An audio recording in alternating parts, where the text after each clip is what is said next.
Hi friends, good evening. Welcome to my channel. ఇది చూసారా, మా ఫ్రెండ్ శ్రీశైలం నుండి తెచ్చింది విభూతి.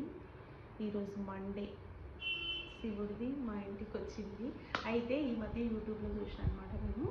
ఇది బొట్టు రోజు పెట్టుకుంటే ఆరోగ్యానికి చాలా మంచిది. ఇప్పుడు అన్ని నాడలు కలిసే దగ్గర పెట్టుకోవాలంట. నేను ఏం చేస్తాను అంటే రోజు స్నానం చేసి పూజ చేయగానే కుంకుమ ఎట్లాగో పెట్టుకుంటాము.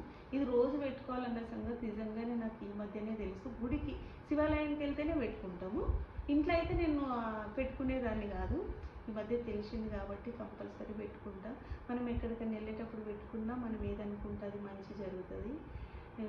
ఏమంటారు, మన చుట్టూ దుష్ట శక్తులు అవి ఏవి రాకుండా శివయ్య కాపాడుతాడు. అందుకే నాకైతే ఇన్ని రోజులు తెలియని వాళ్ళు నాలా కొంతమంది ఉంటారు కదా, అందరు కంపల్సరీ రోజు పెట్టుకోండి ఫ్రెండ్స్. కుంకుమతో పాటు ఇది కూడా పెట్టుకోండి. నాకు తెలిసిన విషయం చెప్దాంలే అనేసి చెప్తున్నా. ఓం నమ శివాయ.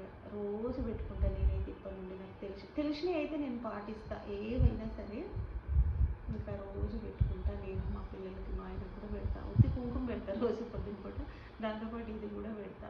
ఇక మనకి మంచిది అన్నప్పుడు పెట్టుకోవాలి కదా రోజు. అది విభూతి చాలా మందికి మొహానికి నేను ఎప్పుడు చూడలేదు, కుంకుమ తప్ప. నా లెక్క కొంతమందికి తెలుసు, తెలియదేమో, కొందరు తెలిసినా పెట్టుకోరేమో. కానీ విన్నోళ్ళు, తెలియనోళ్ళు అందరు కంపల్సరీ విభూతి పెట్టుకొని బయటకు వెళ్ళండి. రోజు స్నానం చేసి పూజ అయిపోగానే విభూతి, కుంకుమతో పాటు విభూతి కూడా పెట్టుకోండి. ఓకేనా ఫ్రెండ్స్? ఓం నమ శివాయ.